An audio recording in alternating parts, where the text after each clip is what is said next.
Hey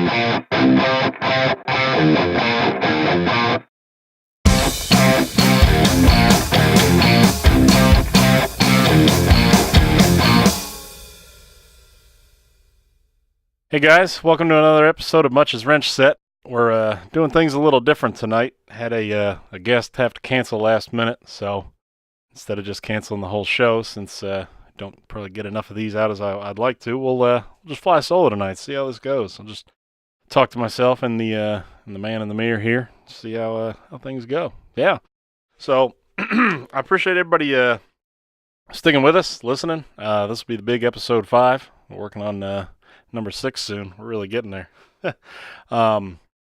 News. We've got an Instagram for the page. It'll be at Much As Wrench Set there on Instagram.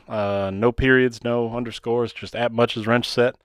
You won't find much there now or yet, but we're going to start posting a lot more. We're going to start posting pictures that are pertain to topics on the show. I'll take pictures of things, then we'll discuss them on the episode following, or we'll discuss things on the show, and then I'll post things on the Instagram to match with the show, and we'll just try and keep everybody kind of another format for you guys. We try to add pictures to this show, keep everything interesting, but I'll just add another element there on Instagram. So be sure and go check us out. Give us a follow if you want to at Much As Wrench Set, and yeah, that's all for the news. So since it's just me tonight, and there can't be any back and forth talk, depending on how much I have to drink, we'll see. I figure we'd do something different. I figure we'd talk about movie cars and car movies. Something that's like anything kind of near and dear to my heart. So car movies are one of those things that everybody's got a favorite. Everybody's got one that thinks sucks. Everyone's got different opinions of them. So this is just kind of my list for car movies. I put together a top 10 list. This won't be in any kind of particular order. It'll just be kind of an overall top 10, not 1, 2, 3, nothing like that. Just kind of my top 10 favorite car movies. There's going to be some that are missing from this list. There's going to be some that you probably think should be off this list, but well, I made the list, so you'll be all right. So again, no particular order, just some car movies that I thought were the best. So we'll start right off.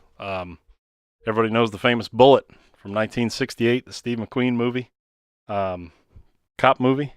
I don't remember too much about the movie other than the famous car chase scene. That's really the only thing anybody remembers from that movie. I remember the rest of the movie was kind of strange. Known for its famous San Francisco scene with the 68 Mustang and the 68 Charger, 69 Charger, but mainly the 68 Mustang there, the 390 in the, I'm going to get the color wrong, forest green, I think it is, with the 4-speed and fairly accurate sounds. That was Steve McQueen driving. A lot of people probably don't know this. Funny thing about Steve McQueen is he was a big, like, stunt guy, not an official stunt guy. Like, he tried to do a lot of his own stunts. With the Great Escape that he was in.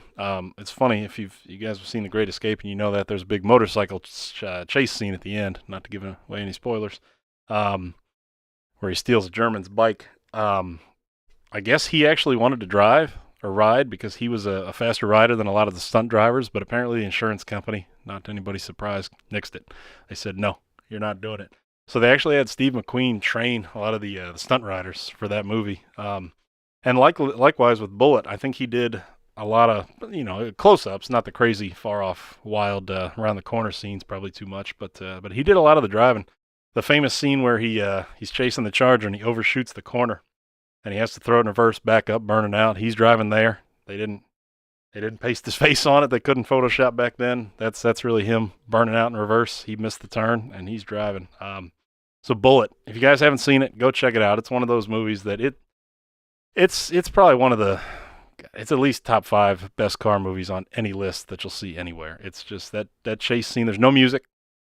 There's a little bit of tension building music kind of in the start of the scene, but then once they take off, start chasing each other, done. No music, just car sounds. It's incredible. So Bullitt, 1968, with the famous 68 Mustang. Go check it out.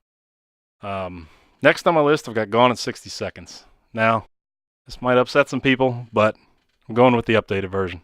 Going with the second one, the 2000 one with Nicolas Cage and Angelina Jolie. I've seen the original Gone in 60 Seconds. I wasn't personally a huge fan. Maybe it was just too cheesy for me. I'm not a huge 70s movies guy, depending on what it is. But I just thought that was kind of a better movie, just kind of a better car movie. The first one was just a little too much, a little too cheesy. Not that there weren't some bad things. I mean, Nicolas Cage himself, everybody knows he's a little screwy. So, but I just thought, Gone in 60 Seconds, the new one, especially with Eleanor, made that car famous. Made a lot of 67 Mustangs famous. A lot of people building clones off the Eleanor there. I just thought that was a really, really good car movie. I mean, there's so many cars, so many different varieties of cars. The story's not terrible. I mean, the acting's not subpar. So that's kind of up there for me. Next, I'm pretty excited about this one. I got Two Lane Blacktop from 1971. I knew this was going to happen. I forget the actors' names. One of them's the singer, James. Shoot, that's pretty embarrassing. I know somebody's yelling at the screen right now. But Two Lane Blacktop, it's about two guys that travel across the country. They're kind of out west there, California area, in a 55 Bel Air, kind of a gasser style car with lift-off nose, and it was a big block 427 or 396. It's been a while since I've seen it, actually, but that's up there. That's another movie that's on most of the top 5, top 10 car lists out there that you'll find. It's just a great movie. Another movie that gets the sounds right. It's just accurate. A lot of car talk. I remember a scene where two guys, because it's just two guys, kind of nomads, just driving around, racing people, just driving across the country with kind of nowhere to go. I remember it's funny. There's a scene where they pull in and kids get out. They're like teenagers, early 20s, and guy gets out and he's like, "I'm gonna go get a cheeseburger. You want anything?" He's like, "Nah, I'm just gonna adjust the jets." I love that. I mean, you don't see things like that in movies, or people say something and it'll be wrong. It's kind of one of those movies where it's nice to see him get something right. So Two Lane Blacktop, check it out. If you're really into hardcore, hot rods, old cars, gassers, racing, anything, go check it out. Really good movie. Also, another one, American Graffiti. That was 1973 by George Lucas before he got famous for Star Wars. American Graffiti is a really, really good movie. Some people don't view it as a car movie. It's about teenagers who just graduated, driving around for the summer. It takes place out there in California in the 60s. It's got a lot of big names in it, or people that would become big after that movie. Great movie, though. It's got the famous 32 Ford, the yellow, what's his name? Milner's Ford. It's got Harrison Ford in it and another 55 Black Bel Air. Great movie. A lot of it doesn't even surround cars. A lot of it's just about teenagers having fun, which, I mean, that's kind of a car thing too. Teenagers, 50s, 60s, young. Yeah. American Graffiti. Check it out if you haven't seen it. Really, go see that one. It's a good one. There's a good race at the end. Great movie. Another one that's not always on everybody's list, but I love it. I think it's a good car movie mixed with just a good, kind of 80s movie is Days of Thunder. Tom Cruise from 1990. Love it. Love it. That's in there. That's up there with my list. I don't know what it was. I'm not a huge NASCAR guy. I mean, if it's on, I'll watch it. I don't follow it too closely, but a lot of that's partly because I don't like where the cars are going these days, where they've been going for a long time with restrictor plates and slowing things down, and the cars are starting to look less and less like real cars. And that's a conversation for another time. I got a guest for that one. But Days of Thunder, I think that's just a great movie. I mean, just all the close-ups, smash 'em ups, the driving. They do pretty good with their lingo. There's a lot of great one-liners in that movie. So Days of Thunder, 1990. Check it out if you guys haven't seen it. Another one, and this is going to make some people roll their eyes, I know, but bear with me. The Fast and Furious franchise. Obviously, I think the first one, a lot of people agree with me and disagree. The first one I think was kind of the best. The Fast and Furious from 2001. It started all the way back 18 years ago. But I think that kind of kicked off a big following and a really big thing for the industry. A lot of people like to talk about how bad they are and how cheesy they are and Ricer's this, Ricer's that. And it's true. I mean, I think one time in high school I went through and I counted all the errors in Fast and Furious as far as like automotive errors, and they were like 80 something. But the following that created, because the tuner scene was big in California at that time, big out west. I mean, it was getting here in the Midwest, but there were no movies about it. There were no movies about, hot rodders making things, definitely no tuner movies. And then Fast and the Furious came along, and it really I think amped everything up. I think that really helped out the car industry, and I think that kind of goes a long way with, it was cheesy. Um, I mean, the first one was all Ricer stuff, except for the, arguably the Supra and obviously the Charger. But yeah, that series, and it's like one of the highest grossing film series ever because they've got 15 movies now, something like that. I don't know. But yeah, so the Fast and Furious franchise, I think that really did some good things for car people, for the car scene, for the industry. I think that really took things in a lot of directions that people might not even realize. When that came out, I was 14, so I couldn't drive yet. But I was already excited to drive. Then that came out, so you get more excited to drive. I mean, it was, I think it did a lot of good things for the car scene. But next, everyone knows this. If you haven't seen it, just shut this shit off right now and go watch it. Smokey and the Bandit, 1977. You got the famous Burt Reynolds, Sally Field, and Jerry Reed. Great movie. Great movie. The 77 Trans Am. I love it. That should be on everybody's list. Between Jerry Reed and Eastbound and Down and The Bandit, the soundtrack, just a great movie. Again, a lot of errors in that movie. Definitely a lot of things that you can't do with a Trans Am because those cars actually weren't that fast. They didn't have a lot of power. That was kind of getting into the late 70s there. They weren't as muscly as everybody wanted them to be, but great car, beautiful car, great movie, just fun, just a fun movie. So go check it out if you haven't seen Smokey and the Bandit. But also, if you haven't seen it, just don't tell me. I'm kind of going to be sad. Another movie that's on my list is Vanishing Point, 1971. That's got the famous white 1970 Challenger. I don't remember the actor's name in that one, but Vanishing Point is about... Boy, it's been a while since I've seen that one. It's about a guy who's transporting drugs, methamphetamine, something, across the country. He's like a Vietnam War vet, and some kind of wager gets made, and if he makes it somewhere in a certain amount of time, tale as old as time. You make it there faster, I'll give you X amount of dollars. Kind of like Smokey and the Bandit. But great movie. A lot of great scenes with that Challenger. If you see a white Challenger, chances are everybody's either called it the Vanishing Point Challenger or it was redone to look like the Vanishing Point Challenger. But great movie. Check it out. It's kind of weird. 1971. A lot of things are going on. A lot of psychedelics. There's some weird scenes in that movie, but it's pretty good. I think that's definitely in the top 10, at least on my list for car movies. So check that one out. Next, I think Christine falls into the top 10 for me. I talked about that with Jeremy a little bit the other week. That's 1983, and that features the 57 Plymouth. I think they used both years, 57, 58. I think they used both of them, kind of intermixed them, made them look similar. I don't know too much of the differences between those 2 years, but it's supposed to be a 57 Plymouth that, spoiler alert, comes to life and kills people. But that's another good car movie. There's some muscle cars. The kid's buddy drives a Challenger. A lot of good scenes with the car. A lot of car talk from what I remember. Again, it's been a while. I feel like all these movies I'm talking about I haven't seen in 10 years. But Christine, go check that out. That was based on the Stephen King novel, which I should probably read one day. And then to finish it up, and I will put this one at number 10, so I'll put this one on the bottom of the list. And this one a lot of people are going to disagree with, but you got to hear me out. So Dukes of Hazzard, 2004 edition with Johnny Knoxville and whatever the hell that guy's name was from the American Pie movies that fell off the scene. I love that movie. Just the sheer amount of chase scenes in it. The sheer amount of driving scenes, racing, chases, everything in that movie. I love it. They just do so much driving with the car. And that came out when I was in high school. That was in 2004. I was a couple years into driving. Yeah, I loved it. I just love that movie. And obviously the show, Dukes of Hazzard, obviously you can't beat that. The show was much better.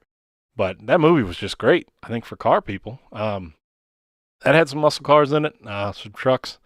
I loved it. I just loved it. A lot of car chase scenes. If you haven't seen that, go check it out. It's kind of raunchy. It was done by the guys that did Super Troopers.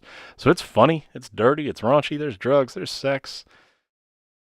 Parental alert on that one. But yeah, check it out. Dukes of Hazzard 2004. I know you guys are thinking, what the hell? It's not really a famous one. It's not one of those that's going to last through the time and be infamous. But I think as far as if we're talking car chases and the amount of car time on the screen, I think that's up there for me. So that's my top 10. I know I'm definitely missing some. It's funny, I put a thing on Facebook the other day asking everybody what you guys thought, because I just wanted to hear what people said, see if there were some that I hadn't heard of, and there were a few. Seemed like there were a lot of people agreeing on the same ones: Smokey and the Bandit, American Graffiti, some of the really big ones. One that I found that a lot of people like, and I also saw on the web that were on a lot of people's lists, was the Cannonball Run. I got to admit, I haven't seen it since I was a kid, and I probably should have watched it before this. It probably would have made it onto my list because I hear nothing but good things. But that's a movie I haven't seen in a long, long, long time. Is the Cannonball Run. Another one that some people said was Le Mans with Steve McQueen. Excuse me. Heard a lot of good things about that one. So there's definitely some that I know I'm probably missing. Back to the Future for the DeLorean, the Blues Brothers for the amount of car wrecks in that movie. I feel like I should make a list of top 30 movies. I feel like that's the only way to get, most of them in there. But that's kind of my top 10 and a little bit of why. So, I'd love to hear more if you guys got some movies that, that you'd like to comment on there on the this video down below. Give us a shout. Let me know if you think my movies are shit. Hey, let me know. Like I said, some big ones that I missed, but just movies I hadn't seen in a while, or movies that I thought were kind of outdone by others. So that's my list of top 10 car movies. With that, I also made another list because there's famous car movies that are great as a movie for being a car movie, but I also had a list of cars from movies and TV shows that I think were kind of different. A lot of them were the same, but kind of my top 10 favorite cars from movies. These weren't necessarily car movies. A lot of them were, but yeah, just cars that I never got out of my head from these movies from being a kid to now. Some of these are old, some of these are new, but I'll spill them out here, see what you guys think of them. So, how am I doing so far by myself solo? Tell you, I feel like a crazy person talking into a mirror. So again, this is in no particular order. Just kind of scatterbrained of cars that I growing up really got into in movies. This first one shouldn't be a surprise to anybody. The 1994 Viper RT10 from the show Viper. I don't know if anybody remembers that. That came out in '94 there. I think it was on NBC. It was a late night show about a Viper that converted into a Defender Viper, like a silver one, like a coupe. Go check that out. Google that, Viper TV series. The show came out in '94, so the Viper was probably '92, '93, and the show actually went to '99. At one point, I think they went to a GTS model, but as it got on later in the years, it started getting shown Stranger Times, later nights. I think it was like 11 o'clock on Sunday nights or something like that. It was late. My parents wouldn't even let me stay up to watch the thing. We'd record the thing on VHS. Yeah, thank God my dad knew how to do that. But the show got bad. But in the first couple seasons, it was really good. It was a really good show. I liked it. And I think that's kind of what cemented the Viper as my dream car. I talked about that a couple episodes ago. As a '93, '94 RT10 red, those 3-spoke slashing wheels. I think between that and just all the advertising it got, because I was 5, 6 when that came out, right around there. So I was starting to see it in the advertising. I think I had a bedroom poster of it. I did have a bedroom poster of the Viper. So between that and the show, I just never got it out of my head. That's why to this day, it's honestly kind of my dream car, the attainable dream car. So the show Viper, check it out. Next up is the 82 DMC DeLorean from Back to the Future. That I know I didn't have the movie in my top 10 list, but that car, I loved it. I love the movie. Still love it to this day. Talk about it all the time. But the car, I love DeLoreans. It was supposed to be in '82. The movie came out in '85, the first one. But I assume they used a mix of different years, '82, '83, '84. What year did they stop making DeLoreans? What year did he get busted for the coke? Was that '85? Give us a shout down below. I'll look it up after, but let me know if you know the exact year that John DeLorean got busted there for the offshore boat racing and whatnot. But yeah, the DeLorean and Back to the Future. I love it. And it's funny, that'll lead into something else, the next one. I think the DeLorean in that movie is why I actually like third-gen Camaros so much. Because I think DeLoreans and third-gen Camaros share so much similarities in looks. You know, they're both real sleek and long in the front, kind of high back ends with that, what do you call it?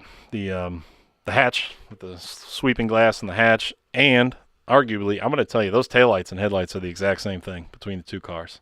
You know, both cars have the twin seal beam headlights in the front.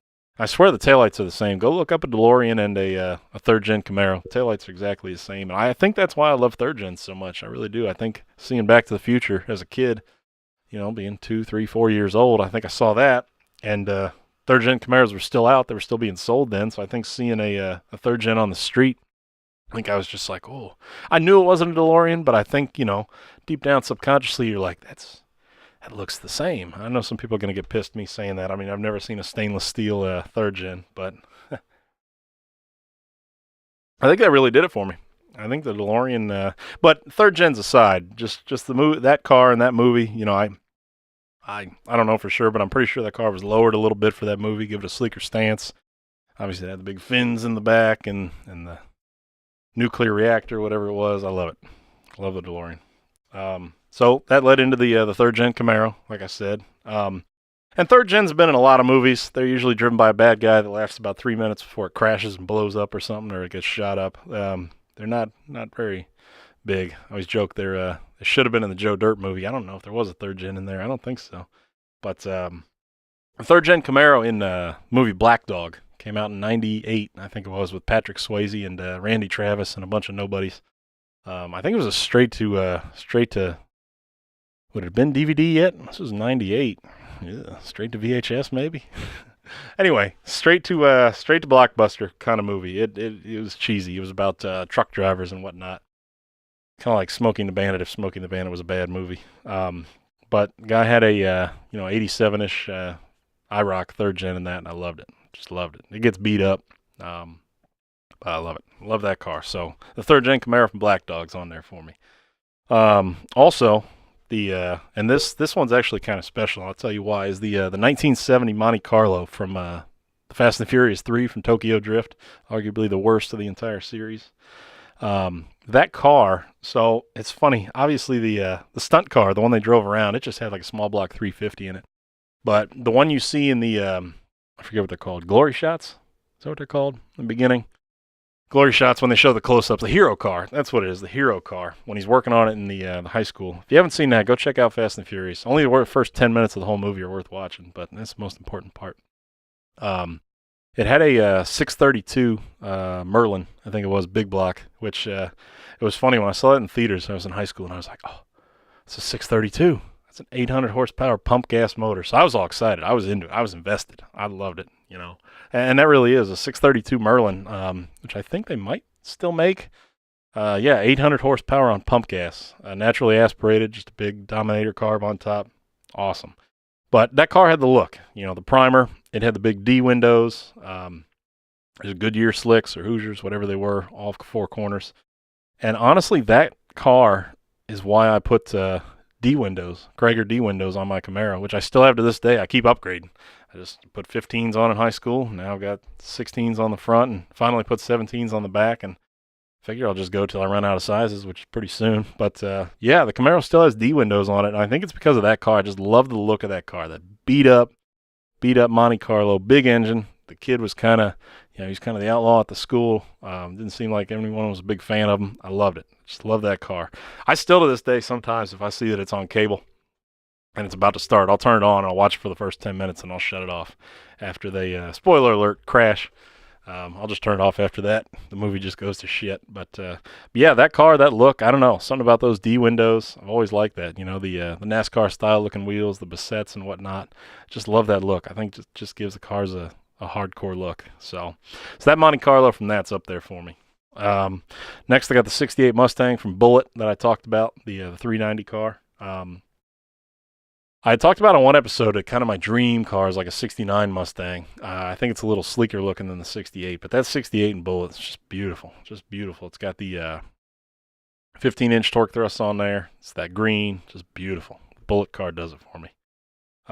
Also got the 77 TA from Smoking the Bandit. So that's always been with me because my dad was a real big fan of Smoking the Bandit. So as a kid, I was probably I was probably barely old enough to sit up on the couch by myself, and I remember him watching that movie. He loves Smokey and the Bandit. He's not a huge car guy, but he just, he's got good taste in movies. So I'd always watch Smokey and the Bandit with him growing up. We had it on VHS. I think I damn near wore out the VHS copy of that movie. So the 77 TA. Actually got a funny story. Some people will probably hate me for this, but so go on a tangent here from car movies for a second, or cars. A buddy in high school that had he had a couple Trans Ams, some trucks and whatnot. We were buddies. He at one point bought I don't remember the year, 76, 77, 78, something like that, Trans Am. I didn't know anything about them. I learned later what it was, but it was all primer. Had a 350 in it. I remember we drove it back once from some other buddy's house without a battery in it. And we found out the alternator didn't work because we got it as far as the freeway, and then it died and whatnot. But he never really did anything with it. It ran and drove. It was on stock 15 snowflakes. Nothing special about it, but I remember it had on the door handle, it said 4-wheel disc brakes. And I looked, and it had 4-wheel disc brakes, and I was like, okay, that's cool. And I might get this wrong here, but I think that was a pretty rare option. I don't know if that necessarily meant it was a WS6. Probably not. I think WS6 probably dictated some other codes, because it was just it was a 350. Now, I don't remember if somebody had put that in. I think they had. I don't think it was a 6.6 car. So it probably wasn't a WS6, but it was a 4-wheel disc factory car. And I feel like that was a pretty rare option. And here's where it gets bad. I didn't know it was a rare option at that time. I thought it was just another, again, I'll say 77, 78 TA, which were more of a dime a dozen back then. This would have been 05, 06. I was about to leave for the Army. And he had to get rid of it. He was living at his mom's house at the time, as we all were. And she said, you got too many cars, you got to get rid of it. So I'll never forget, he tried to sell it to me for $500. And it ran and drove. All the body was there. It was just in primer. It wasn't much of the interior. I remember a Grant steering wheel and a B&M Mega Shifter. I mean, it was a cool car. Now it'd be, I don't know, $5, $6, $7 to get that thing. Yeah, well, he wanted $500 for it. I was living at home, so it wasn't about the money, but I just didn't have anywhere to put it. I had the Camaro, I had a truck, I had another 84 K20 at the time, so I already had too many damn cars. My parents were about to kill me, but I was about to leave for the military, so that probably helped a little bit, the guilt trip. But anyway, his mom was like, it's got to go. You got to get rid of this shit. So he told me, he was like, $500, and I was like, I can't buy it, man, I'm sorry. So I went with him, and we took it to the junkyard, and we scrapped it. Yeah. Now, hopefully, I hold out hope that somebody at that scrapyard, or somebody soon after we dropped it off, came by and took it. I'm hoping. Now, they weren't that hot of a commodity again, 13 years ago, but I really hold hope that somebody got that it didn't just go to the junkyard and get cut apart. But who knows? It's one of those things that kind of like gutting that 98 Camaro for the LS and the T56 I joke about, the 98 donor that I took. It was mint. It drove. And I always joke that like 30 years from now, we'll all be sitting around and I'll be like, yeah, I gutted a 98 Camaro for the engine. Somebody will go, what's wrong with it, Kyle? Not a damn thing. Got it for cheap. I wanted the engine. Somebody's going to go, what? You gutted a 98 Camaro? Hey, you go with the times. They're not rare right now. They're not that hot of a commodity right now. So you just do what you do what you think's right at the time. Anyway, I know those aren't really the same, a 77 TA and a 98 Camaro, but hey, with time, everything gets old and more rare anyway. Anyway, so that's my story. So the next car from movies, this one's going to be a strange one. I'm probably going to have some people say, what the F? But the mid-90s Ferrari F355 Spiders, and that was featured in the movie Goldeneye and The Rock. So The Rock, another Nicolas Cage movie. That's a great movie. If you haven't seen that, good 80s. Michael Bay or what's the other guy? I can't think of the director. But yeah, and then Goldeneye, which is the first one with what's his name? I'm not doing good with names. I'm usually pretty good with movies. I always pride myself on knowing movies. That's what 15 months in Iraq will do for you. Anyway, yeah, the Ferrari F355 Spider. I don't know if it was because it was that age. I would have been 7, 8, 9 when those movies came out, the mid-90s there. Just seeing those movies, the yellow one and the San Francisco chase scene in The Rock when Nicolas Cage is driving it and chasing Sean Connery in the Hummer. I just loved it. And he was in GoldenEye for a little bit of the chase scene in the beginning, a red one. I just love that car. And they're pretty cheap nowadays because from what I hear about them, to do small maintenance on an F355, like, I don't know. I'm going to make this up, like an oil pan gasket or something. Something really simple. You have to drop the entire motor out of the back. So it's like 30 grand to do anything on them, to do like minor maintenance. I mean, and I think you can get one for 30 or 40 grand. So I like seeing them. I think they're cool cars. I think it was a neat design that the Ferrari did. I'm not an exotics guy by any means, but like I said, I think it was just the age, kind of growing up a little bit there in the mid 90s. You know, seeing that Ferrari F355, I just loved it. So if you haven't seen either of those movies, GoldenEye or The Rock, go check them out. But I'm sure by now most everybody's seen those. Next, I got the Mellow Yellow and City Chevy Monte Carlos from Days of Thunder. I talked about that movie a little bit, being in the top 10 for me. Again, not a huge NASCAR guy, but I think a lot of it has to do with looks. Like when that movie came out, that came out in, what did I say, 1990. I was 3. And I actually remember getting like some toy cars from the store from that movie. But I love the look of those Monte Carlos when NASCARs used to be square. They were boxy. They were badass. They looked tougher than they were. I just loved it. In that movie with them getting beat up, I mean, obviously you can't smash into each other in NASCAR as much as they did in the movies. But yeah, I don't know. His the Cole Trickles Monte Carlos in that movie, I just loved them. They just look badass.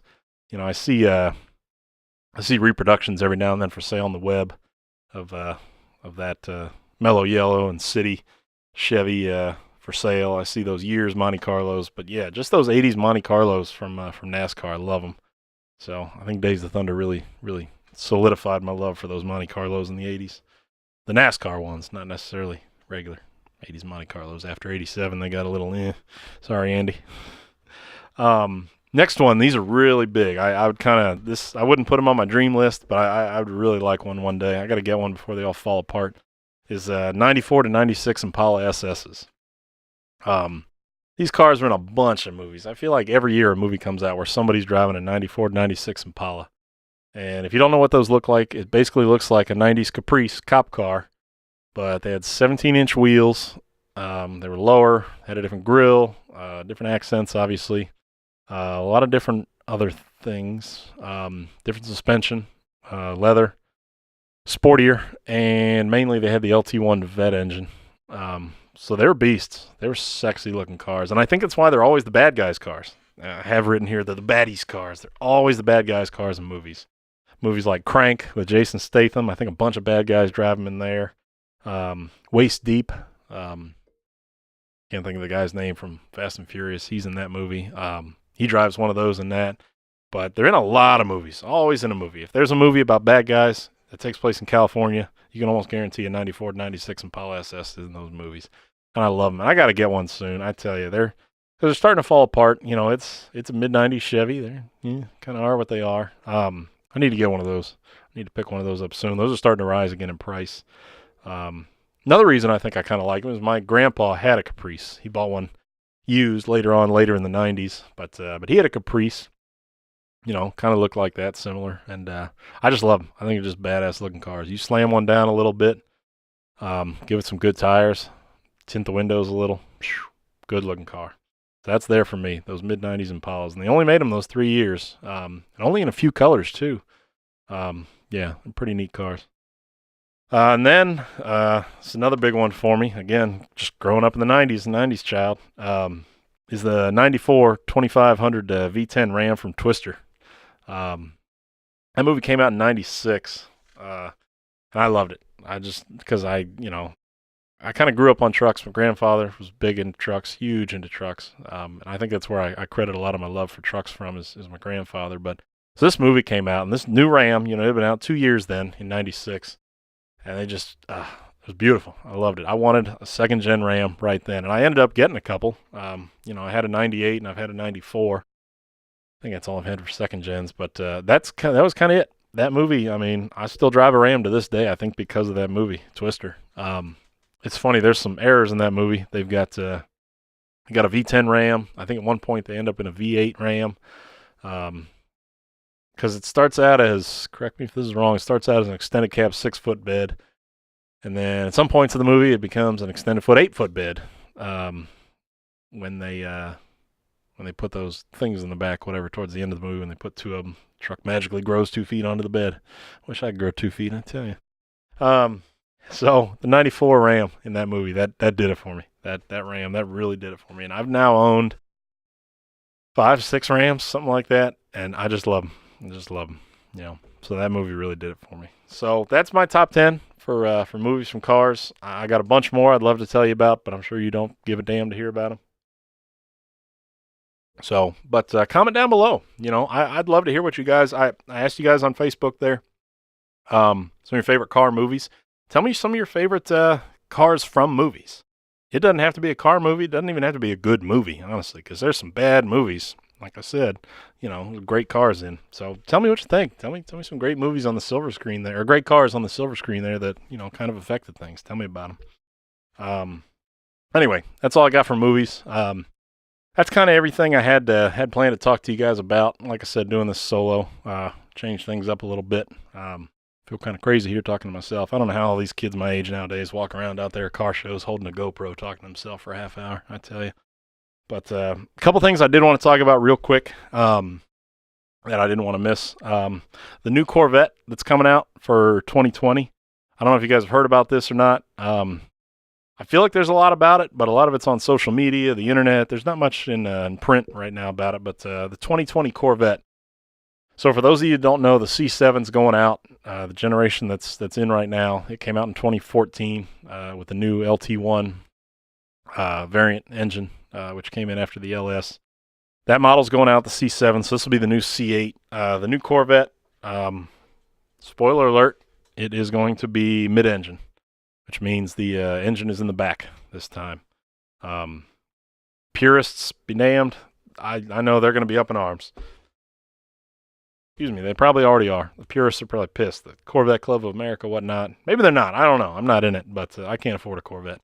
But I imagine a lot of people are ticked about this. Corvette, it's not a real Corvette. Well, get over it. The Ford GT went to an EcoBoost V6. Can't imagine how pissed off those people were. I mean, at least Chevy's still keeping the V8 for now. But yeah, so I don't have specs on it. They're kind of keeping those things under wraps as far as horsepower, what the exact engine's going to be. But it is going to be mid-engine, so the engine's going to be in the back. If you go on and Google it, just new Corvette, it'll probably come up. Google will probably know what you want. But a lot of pictures out there of it. They're all under wraps. They've done pretty good about keeping them under wraps. But it's funny, Chevy did a good marketing strategy recently that I was really impressed by. I feel like car companies just suck at advertising and marketing anymore. It's rare that I see a car commercial that impresses me anymore. But Chevy did do something cool for these new Vettes. The other month, in the start of spring, Chevy took, I don't know if it was one of them, a couple of them. I think it might have just been one of them. But anyway, they went to Manhattan, down at Times Square, and they drove around in it. It was under wraps. It was in the camouflage, and this is a new Vette. But they just drove around Manhattan with one of these camouflage Vettes, and it had a date on it. And it's July something this year. And that's actually the date Chevy's going to reveal the car. That's the date. I don't know what show it's at. I don't know if it's, I assume it's going to be at some big auto show. But yeah, July they're going to unveil it. So I just thought that was cool as hell, that marketing strategy. You drive around with your car under camouflage wraps, so you can still, you miss some of the lines, but you can still see the overall body lines of the car. I mean, I think a lot of people were blown away. I like seeing some of the pictures of it driving around and people just swarming it with cell phones taking pictures.